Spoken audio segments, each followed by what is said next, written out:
Hello everyone, আসসালামু আলাইকুম। টেকমেটে আপনাদের সবাইকে স্বাগতম। বর্তমানে আমরা অধিকাংশ মানুষই ইমো ব্যবহার করি এবং আমরা যখন আমাদের মোবাইলে নেটওয়ার্ক কানেকশন করি তখন অটোমেটিক অন্য যে কেউ দেখতে পারে যে আমরা কখন ইমোতে অনলাইনে আছি এবং আমরা কখন অফলাইনে আছি। কিন্তু আপনি চান না যে অন্য কেউ জানুক আপনি কখন ইমোতে অনলাইনে আসেন এবং আপনি কখন অফলাইনে যান। জাস্ট আপনারা ইমোতে ছোট্ট একটি সেটিংসের মাধ্যমে আপনাদের এই সমস্যার সমাধান করতে পারবেন।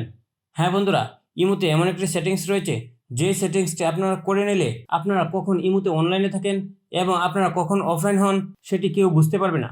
আপনাকে সবসময় অফলাইন দেখাবে কিন্তু আপনি দেখতে পারবেন অন্য কে কে অনলাইনে আছে।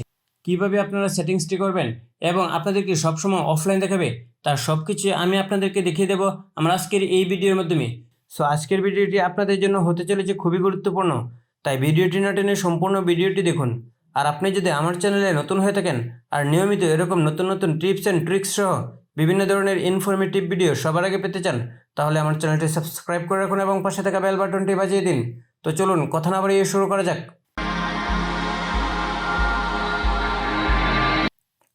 এজন্য প্রথমে আপনারা আপনাদের ইমো অ্যাপসে প্রবেশ করবেন। তারপর আপনারা আপনাদের প্রোফাইল পিকচারের উপর একটি ক্লিক করে দেবেন। দেন আপনারা এখান থেকে সিকিউরিটি অ্যান্ড প্রাইভেসি নামক একটি অপশন দেখতে পাবেন। আপনারা সিকিউরিটি অ্যান্ড প্রাইভেসি অপশনটির উপর একটি ক্লিক করে দেবেন। এখানে আপনারা online status and last screen নামক একটি অপশন দেখতে পাবেন। আপনারা এই অপশনটির উপর একটি ক্লিক করে দেবেন। দেন আপনাদেরকে এরকম আরেকটি ইন্টারফেসে নিয়ে আসবে। এখানে চারটি অপশন দেখতে পাচ্ছেন। একটি হচ্ছে এভরিওয়ান। আপনি যদি এভরিওয়ান সিলেক্ট করে রাখেন তাহলে যে কেউ দেখতে পারবে আপনি কখন ইমোতে অনলাইনে হচ্ছেন এবং কখন অফলাইন হচ্ছেন। আপনার মোবাইলে কন্ট্যাক্ট লিস্টের দেখতে পারবে এবং কন্ট্যাক্ট লিস্টের বাইরে যারা আছে তারাও জানতে পারবে আপনি কখন অনলাইনে আছেন এবং কখন অফলাইনে হচ্ছেন। 2 নম্বরে আছে মাই কন্ট্যাক্টস। আপনি যদি মাই কন্ট্যাক্টস অপশনটি সিলেক্ট করে রাখেন তাহলে শুধু আপনার মোবাইলের সেভ করা নাম্বারগুলোই জানতে পারবে আপনি কখন অনলাইন হচ্ছেন এবং কখন অফলাইনে যাচ্ছেন। আর 3 নম্বরে আছে কাস্টম। আপনি যদি কাস্টম অপশনটির উপর একটি ক্লিক করে দেন আপনাদের মোবাইলের সেভ করা নাম্বারগুলো আপনার সামনে শো করবে। এখান থেকে আপনারা নির্দিষ্ট কয়েকজনকে সিলেক্ট করে রাখতে পারবেন। আপনি যদি চান যে এই কয়েকজন জানুক আপনি কখন অনলাইনে আসছেন ইমোতে এবং কখন অফলাইন হচ্ছেন তাহলে আপনারা এখান থেকে কাস্টমভাবে সিলেক্ট করে দিতে পারবেন। এজন্য জাস্ট আপনারা এখান থেকে ডান পাশের যে গোল চিহ্নটি রয়েছে এই চিহ্নের উপর একটি ক্লিক করে দেবেন। দেন টিক মার্ক হয়ে যাবে। এভাবে আপনারা যতজনকে চান ততজনকে আপনারা সিলেক্ট করে রাখতে পারবেন এবং নিচ থেকে ডান অপশনে ক্লিক করে দেবেন।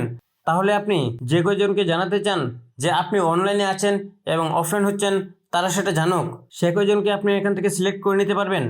এবং 4 নম্বরে আছে নোবডি। আপনি যদি নোবডি অপশনটি সিলেক্ট করে রাখেন তাহলে কেউ জানতে পারবে না আপনি কখন ইমোতে অনলাইনে আসছেন এবং কখন অফলাইনে যাচ্ছেন। সবসময় আপনাকে ইমোতে অফলাইন দেখাবে। আপনারা যদি চান যে আপনাদেরকে সবসময় ইমোতে অফলাইন দেখাক তাহলে আপনারা এখান থেকে নোবডি অপশনটি সিলেক্ট করে রাখবেন। তাহলে আপনাদেরকে ইমোতে সবসময় অফলাইন দেখাবে। আশা করি ভিডিওটি আপনাদের কাছে ভালো লেগেছে। যদি ভিডিওটি আপনাদের কাছে ভালো লেগে থাকে তাহলে ভিডিওটিতে একটি লাইক করুন এবং কমেন্ট করুন। আর নিয়মিত এরকম নতুন নতুন টিপস অ্যান্ড ট্রিক্স সহ বিভিন্ন ধরনের ইনফরমেটিভ ভিডিও সবার আগে পেতে আমার চ্যানেলটি সাবস্ক্রাইব করে রাখুন এবং পাশে থাকা বেল বাটনটি বাজিয়ে দিন। সবাইকে অসংখ্য ধন্যবাদ।